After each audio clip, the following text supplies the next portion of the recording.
is that I would hit that 1,000 subscribers before I turn 40. That would be such a cool birthday. It would be pretty lit AF, as the kids say.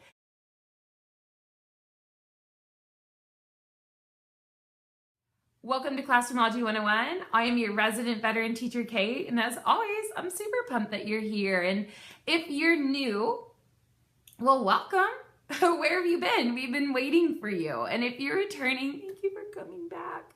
I always appreciate when you guys are here. And I think that, I think one of the most important things that we should talk about is how much I love birthdays, but more importantly, how much I love my birthday. And my birthday is just around the corner, and I'm so excited. And I'm gonna be 40.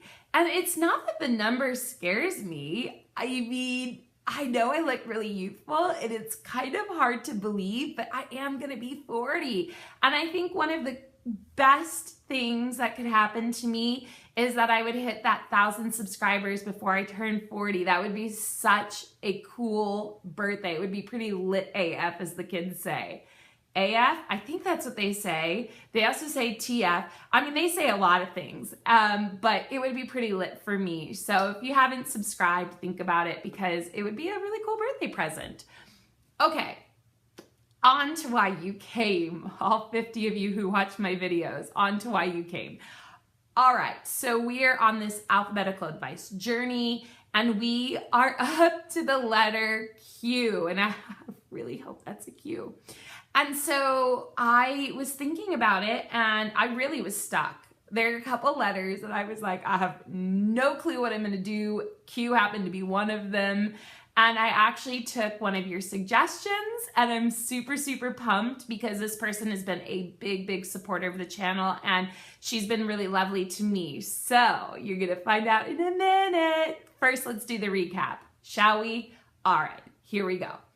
A for administration, B for balance, C for change, D for documentation, E for evaluation, F for focus, G for grading, H for happy hour, I for inquiry, J for joy and jealousy, thank you, Miss May, K for kindness, L for listen, M for music and motivation, thank you to Miss Megan, N for Negu and notice, thank you, Darren, O for organization, and my last video on P was for parents.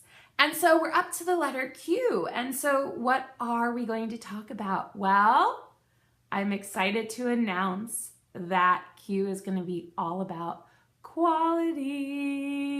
Okay, so quality. Why quality? Well, every teacher is given a scope and sequence. A scope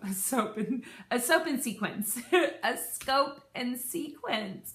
And in this scope and sequence, you've got this massive quantity of concepts that need to be taught. And unfortunately, as a teacher, you kind of got to move it's accelerated. And so what ends up happening is the quality that you want to spend teaching a lesson is often compromised for the quantity of concepts that need to be taught. And this is hard because you are going to have those kids that they're going to get it like that. Then you're going to have the other kids that they're going to have to work for it, but they're going to get sort of mastery or like a good enough understanding by the time we have to move on to the next concept.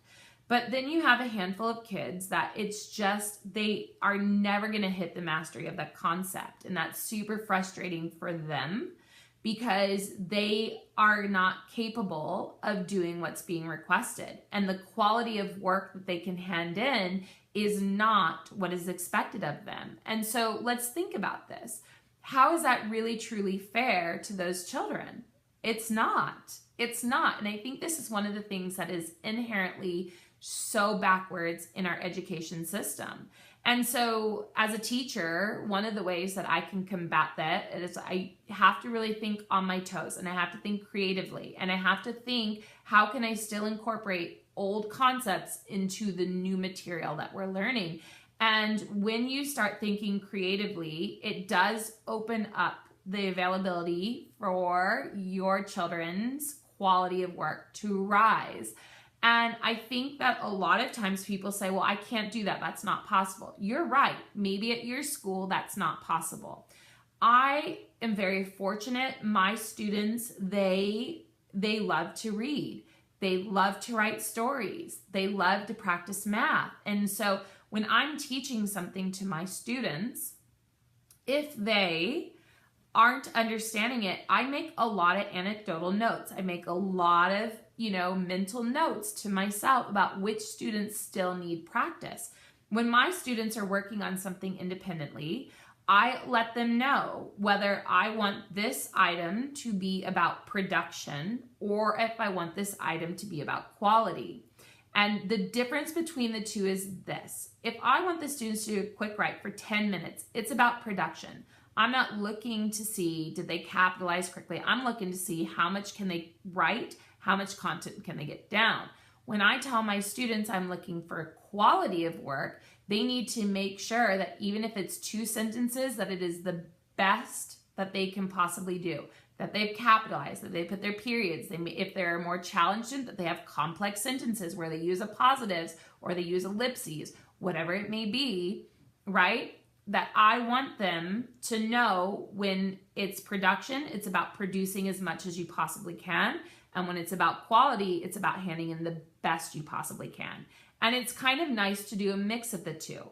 Now, another thing that I will often do is when my students finish something independently, they will always ask me, can I read? Yeah, after you practice this. Can I write? Yes, after you practice this. Can I whatever? Yes, after you practice this. And so what I'll do is if I know a kid is struggling with nouns, I might say, we're going to practice some nouns together. You and I, 5 minutes. If I don't have 5 minutes, you and I, 30 seconds. If they're struggling with subtraction, okay, you finished your work. Before you can read, I need you to go get your math book. Bring your math book over, write a couple subtraction problems.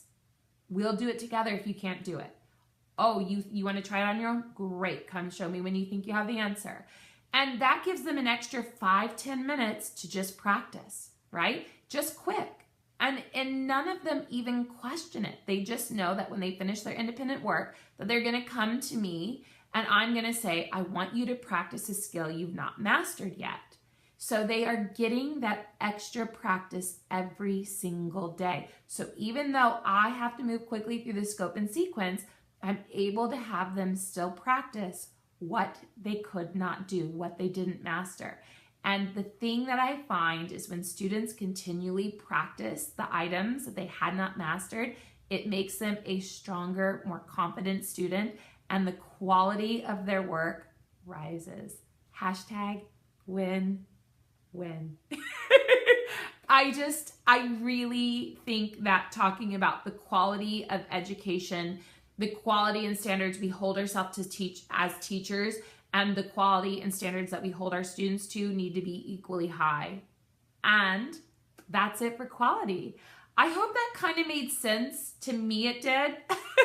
But I mean, you never know. But I hope it made sense, and I hope you kind of could see where my thought process was going with this one.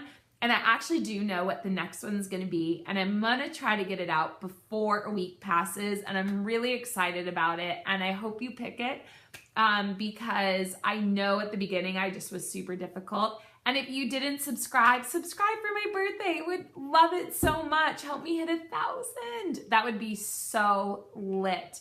I think I already said that. Anyway. Thank you so much, you guys. As always, from the bottom of my heart to yours, thank you so much for stopping by, and I'll see you in the letter R. Is that R?